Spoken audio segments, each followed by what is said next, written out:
Ava's hand rested protectively on her swollen belly, but she wasn't trembling from pregnancy or the ache in her lower back. She trembled because her husband Marcus had just ordered her to mop the floor in front of 50 corporate executives, investors, and staff, because he believed she was powerless enough to obey, and because Keisha, the marketing consultant he'd been sleeping with, was smirking from across the lobby, phone angled to capture the moment. The choice before Ava was suddenly, devastatingly simple. For 2 years, she'd kept her identity as a Monroe, the billionaire private equity investor who'd quietly acquired controlling interest in Reed Facilities Group 6 weeks ago, completely separate from her identity as Mrs. Reed, the quiet wife who smiled politely at corporate mixers. The separation had been strategic, deliberate, a test to see if Marcus had married her for partnership or proximity to power. Now she had her answer, and it came in the form of a mop. "Why is this floor still dirty?" Marcus's voice cut through the lobby, sharp and performative. He wasn't asking. He was establishing dominance. "Ava, grab a mop and clean it properly. This is embarrassing." Industrial cleaner hung heavy in the air. Dozens of eyes swung toward her, some curious, some uncomfortable, some already reaching for phones. A janitor stood frozen nearby, unsure whether to intervene or disappear. The baby shifted inside her, as if sensing the tension. Her mind cataloged every detail with clinical precision. Marcus's too loud voice, Keisha's barely concealed glee, the regional directors exchanging glances, the CFO's sudden stillness near the digital directory. The CFO, Mr. Harrison, an older black man with salt and pepper hair who'd been with Reed Facilities for 15 years. He was one of the few who knew exactly who Ava was. Their eyes met across the lobby, recognition hitting him like electricity. She wasn't here as Marcus's wife. She was here as his new boss. The official announcement was scheduled for later that day. In less than 4 hours, Marcus would discover he no longer owned anything. That the promotion he'd been celebrating prematurely, the senior vice president title he'd been leveraging into affairs and arrogance, was built on a foundation that had already crumbled. Ava's fingers steadied as she reached for her phone, already composing the message that would cancel everything Marcus thought he'd won. She wasn't shaking anymore. This wasn't stress. This wasn't a bad day. This was contempt, performed for an audience. Marcus believed she was so beneath him that he could humiliate her publicly without consequences. He had miscalculated. Ava took a slow breath and stepped forward, not toward Marcus, but toward the janitor. She reached out gently. The man, confused and worried, handed her the mop handle. The lobby went silent. Even Marcus seemed momentarily surprised, as if he'd expected resistance. But this wasn't compliance. This was information. The final data point. Ava gripped the mop handle, feeling its weight, its cold metal against her palm. She looked at Marcus and saw him with perfect, devastating accuracy. Not as her husband. Not as the man she'd hoped he could be. As the man he actually was. Standing there 7 months pregnant in a building she technically owned, she decided this was the last lie she would ever live. The morning had started with intention, if not quite hope. Ava had chosen her cream-colored maternity dress with care, simple, elegant, professional.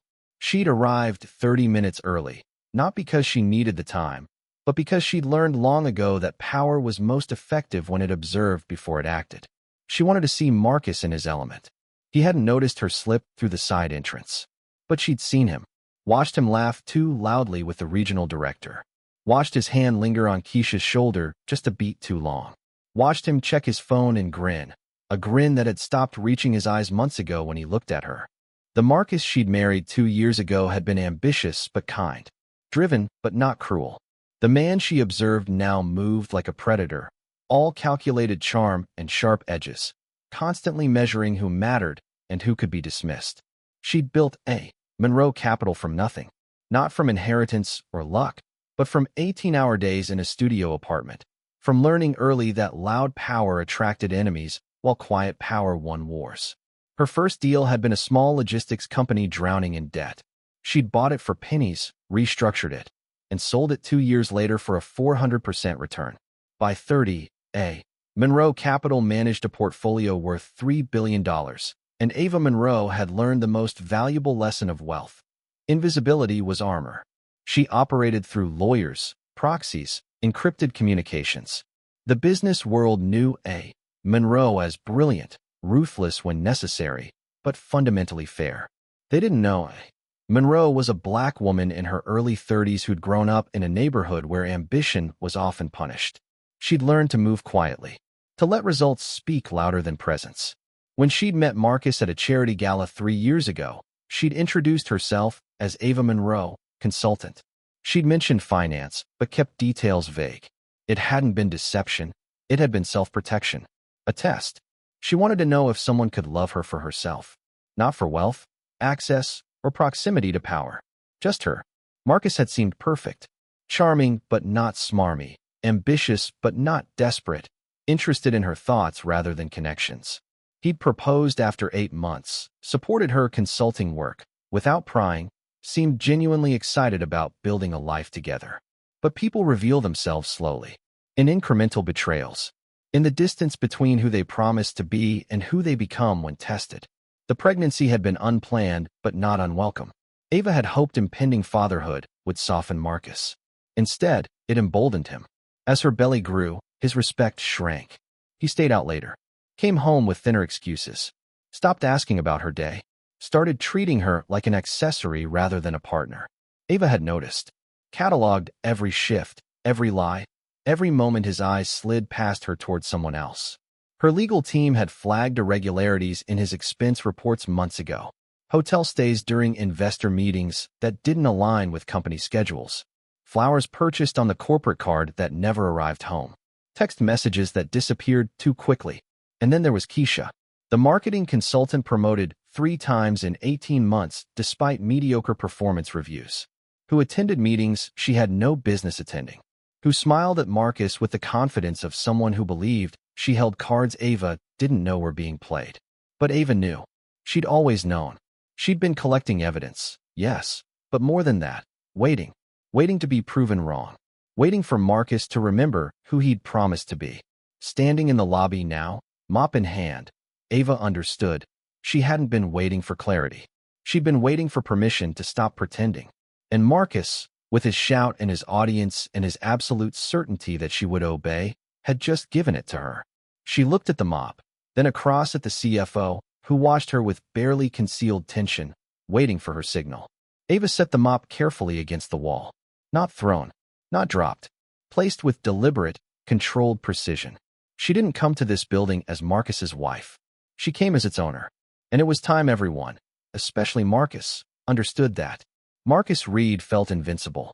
Standing in the marble lobby surrounded by executives who laughed at his jokes and nodded at his directives, he felt like a king surveying his kingdom.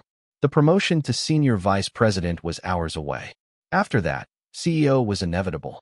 And Ava, quiet, pregnant, increasingly irrelevant, would be the perfect accessory. The devoted wife. The mother of his heir. The woman who stayed in her lane. He'd been irritated when he spotted her standing awkwardly near the entrance, looking lost. What was she even doing here? He'd told her to stay home. But then he'd seen the opportunity. A small coffee spill, cleaning crew running behind. In front of him stood his wife, visibly pregnant, visibly powerless. And recording everything was Keisha, whose phone was always conveniently angled to capture moments Marcus could use to demonstrate authority. He'd expected her to protest, maybe leave. The point wasn't the floor. The point was establishing hierarchy. What he didn't expect was for Ava to actually take the mop. For a moment, Marcus felt something. Not quite guilt, he'd trained that out, but unease. Ava stood there, 7 months pregnant, gripping a janitor's mop, and the lobby had gone silent in a way that felt less like respect and more like shock. But then Keisha caught his eye and smirked, and the unease faded. Keisha had made everything clear 6 months ago when their professional relationship evolved. She understood ambition. She didn't burden him with emotional needs or pregnancy complications or questions. She celebrated his wins and made him feel like the man he was always meant to be. Ava had become an obligation. Keisha was a reward. He watched Ava stand motionless, mop in hand, and felt satisfaction surge. She was learning her place. Finally. But then she set the mop down, carefully, deliberately, against the wall, and pulled out her phone. Marcus frowned. Ava, I'm not joking. Pick up that mop and... Before I clean anything, Ava said, her voice calm but carrying effortlessly. I think we need to clean up some confusion. The lobby went still. Not the silence of compliance. The silence of held breath. Marcus felt irritation spike into anger. She was making a scene. Embarrassing him. In front of executives. In front of Keisha. In front of people whose respect he needed. Ava, what are you doing? You're making everyone uncomfortable. No, she replied softly. You already did. The screens behind her, massive digital directories, flickered, went dark, then lit up with a single slide. A. Monroe Capital, majority acquisition complete. Marcus's brain stuttered. A. Monroe was the investor who'd bought Reed Facilities. The anonymous billionaire who'd taken controlling interests 6 weeks ago. The person who'd approved his promotion. Not his wife. Not Ava. His mouth went dry. Around him, executives looked at each other, confusion rippling. The CFO had gone pale. Keisha's phone slipped in her hand, no longer recording, her expression frozen between confusion and dawning horror. For those who don't know me, Ava said, one hand on her belly. My full name is Ava Monroe Reed. Professionally, I go by A. Monroe. My firm finalized the acquisition of Reed Facilities Group 6 weeks ago. The silence was absolute. Suffocating. I am the new majority owner, which means I sign the checks. I approve leadership, and I decide what behavior represents this company. Marcus felt the ground shift. Not literally, but the sensation was there, the sudden vertigo of standing on ice that had just cracked. You're lying, he stammered. This is some kind of mistake. The CFO stepped forward. She's not lying, Marcus. I've been working with Ms. Monroe, with Mrs. Reed, for months on this acquisition. Marcus's vision tunneled. He looked at Ava and for the first time saw something he'd missed entirely. Not submission. Not weakness. Authority. She'd been the power all along. And he'd just humiliated the one person who could destroy everything he'd built.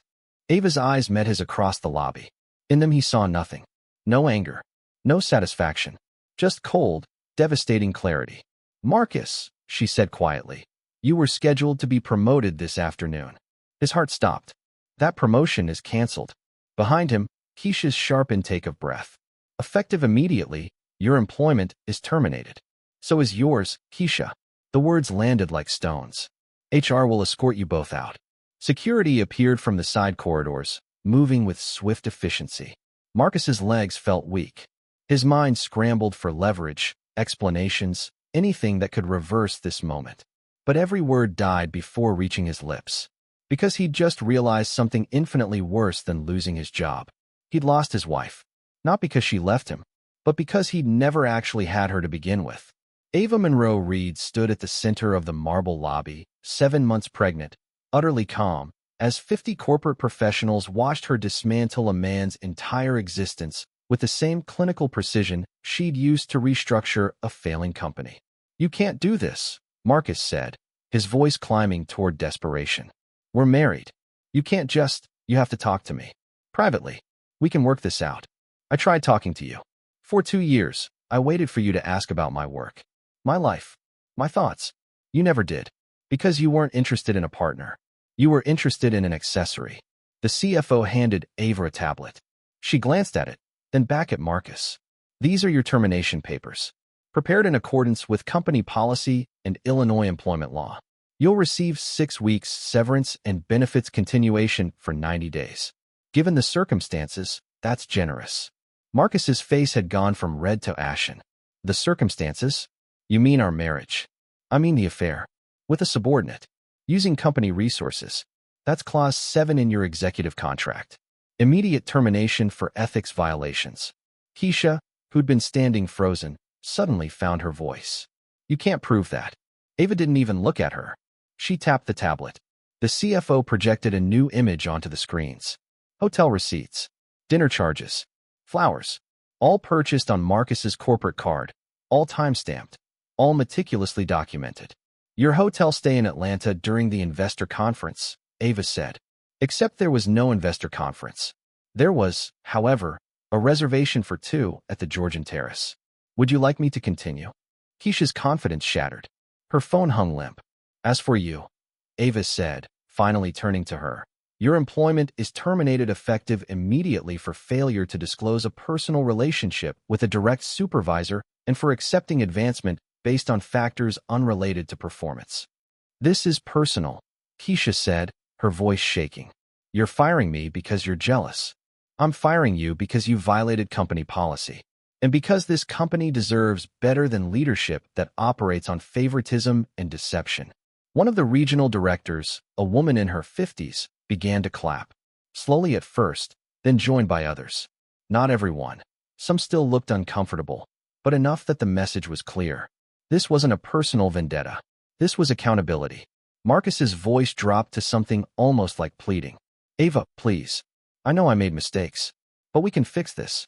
You're pregnant with my child. You can't just throw away our family. Ava felt something twist in her chest. Not regret, not doubt, just the sad acknowledgement of what could have been. I'm not throwing away our family, she said quietly. I'm protecting it. I won't raise a child in a home where respect is optional and dignity is conditional. She pulled out her phone and typed quickly. Somewhere in the building, her lawyer would be receiving instructions. Divorce papers, custody arrangements, property division. Everything clean, everything documented. Security will escort you to collect your personal belongings. You have 30 minutes. After that, your access cards will be deactivated. 2 security guards materialized at Marcus's elbows. He looked at them, then at Ava, then back, still trying to process how quickly his world had collapsed. I loved you, he said, and for the first time, Ava heard something genuine. She met his eyes. You loved the idea of me, the version that didn't threaten you. But you never actually knew who I was. Because you never asked. Marcus opened his mouth, closed it, opened it again, but no words came. He turned and walked toward the elevator, flanked by security, shoulders slumped in a way Ava had never seen. Behind him, Keisha followed, her earlier smirk replaced by pale, shocked silence. The lobby remained quiet until the elevator doors closed. Then the CFO approached, his expression carefully neutral, but eyes warm. That was the most professionally executed termination I've witnessed in 30 years of corporate work. Ava smiled faintly. I had good teachers. What happens now? Now, Ava said, resting a hand on her belly, feeling the baby move. We get back to work. We have a company to run properly. The executives began to disperse, returning to offices, meetings, tasks. But Ava noticed something different in their movements. Less fear, more purpose, as if watching someone stand up for themselves had given them permission to do the same. She walked to the elevator, pressed the button for the top floor, and as the doors closed, caught her reflection in the polished steel. She looked tired, pregnant, rumpled from the confrontation. But she also looked free. The executive floor had always been Marcus's domain. Now, as Ava stepped out of the elevator 45 minutes after his termination, she could feel the shift in energy. People who would have barely acknowledged her yesterday now straightened when she passed, offering nods of respect. The CFO, Mr. Harrison, waited by her new office, the chairman's office, vacant since the acquisition. Now hers.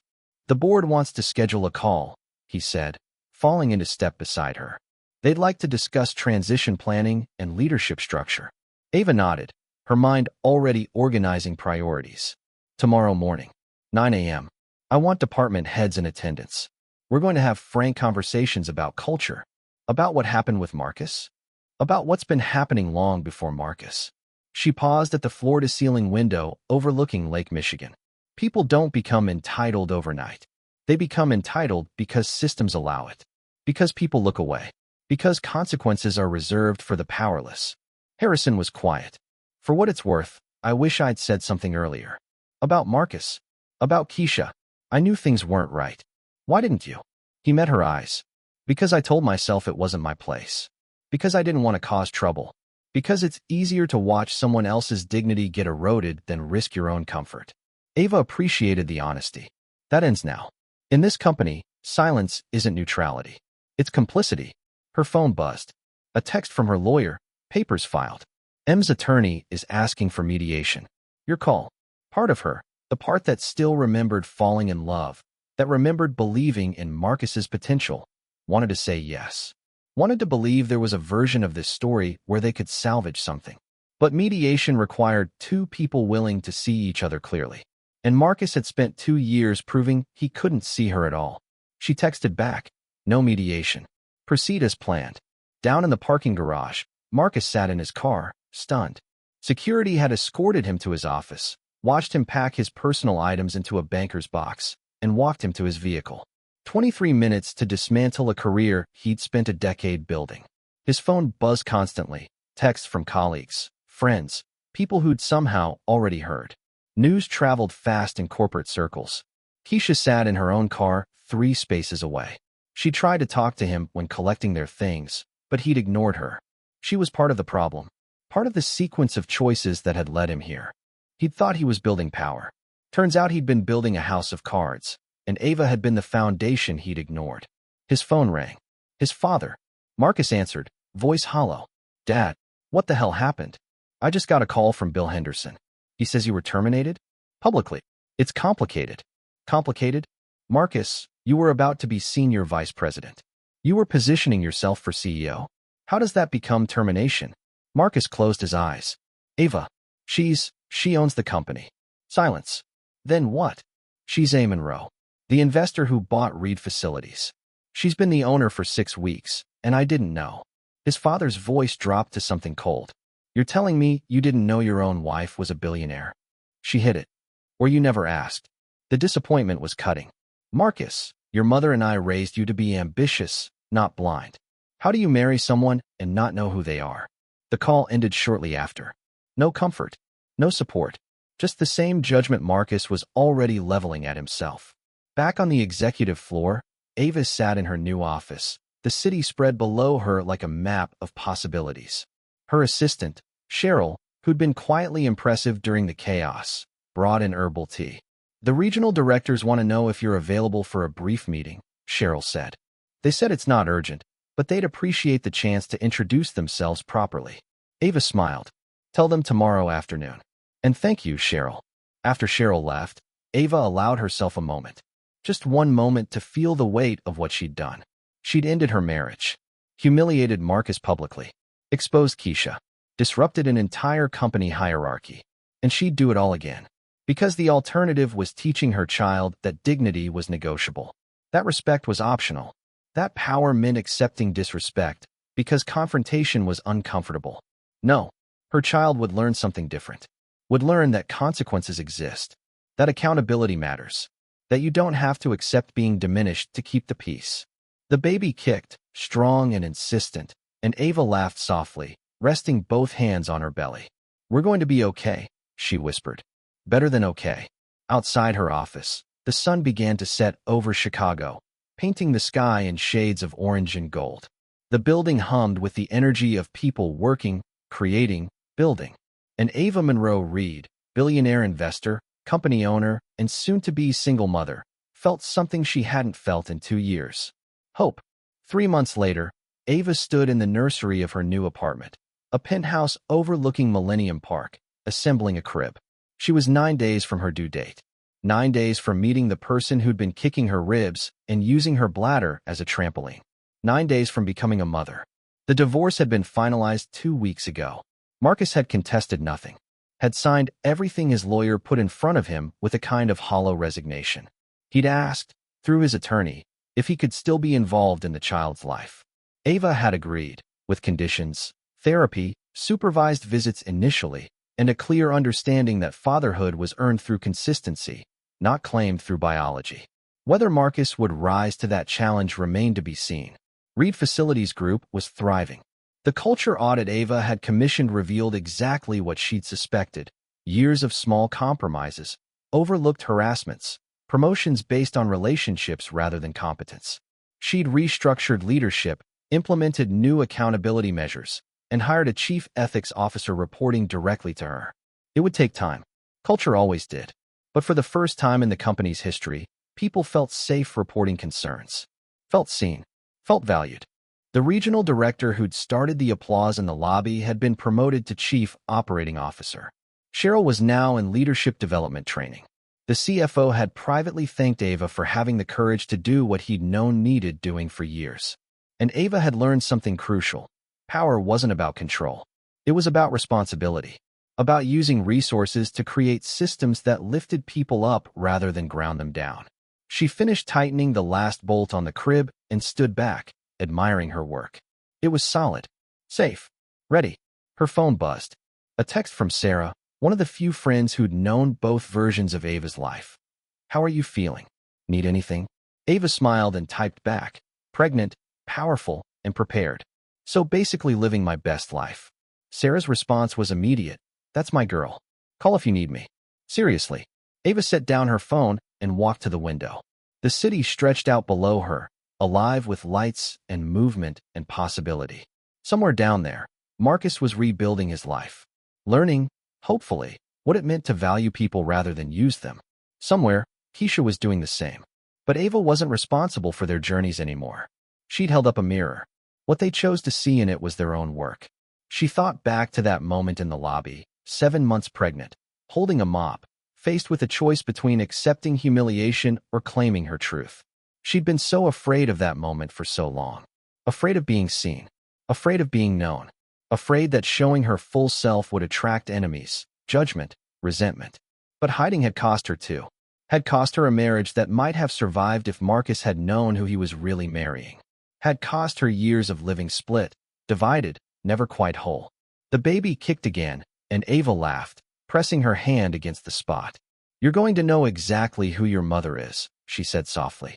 No secrets. No tests. Just truth. She'd never imagined single motherhood. Never planned to raise a child alone. But as she stood in the nursery she'd designed, in the home she'd chosen, in the life she'd finally claimed fully, she realized something profound. She wasn't alone. She had built a company, built a team, built a network of people who respected her not because of what she could do for them, but because of how she showed up in the world. And she had built herself, piece by piece, choice by choice, boundary by boundary. The woman who'd stood in that lobby holding a mop had been strong. But the woman standing here now was something more, free. Free from the weight of others' expectations. Free from the fear of being too much or not enough. Free from the exhausting performance of smallness. Power, she'd learned, wasn't about making others obey. It was about refusing to diminish yourself so others felt comfortable. Ava rested both hands on her belly, feeling the life moving inside her, strong, insistent, ready to enter a world that would try to shape it, limit it, define it. But this child would have one advantage Ava hadn't. A mother who knew exactly who she was. Who'd proven that dignity was worth defending. That respect was non-negotiable. That silence, when faced with contempt, wasn't peace, it was surrender. And the Monroe women didn't surrender. We're going to be fine, Ava whispered, looking out at the city that had witnessed her transformation. Better than fine. The sun set over Chicago, painting the sky in brilliant shades of pink and gold. And in the quiet of her new beginning, Ava Monroe Reed, billionaire, CEO, and soon-to-be mother, smiled. She hadn't just refused to clean the floor that day. She'd refused to clean up anyone else's mess ever again. And that decision had changed everything. Some lessons can only be taught through consequence. Some legacies can only be built on integrity. And some victories can only be won by people brave enough to say, not me, not today, not ever. Ava Monroe Reed had said all three, and the world had changed because of it. Thank you for watching this story to the end. If you enjoyed this story, you will surely love the next one. It's as crazier and more intriguing as you can ever imagine. So do check it out. Subscribe, like, and click on the image showing on your screen right now to watch the next one.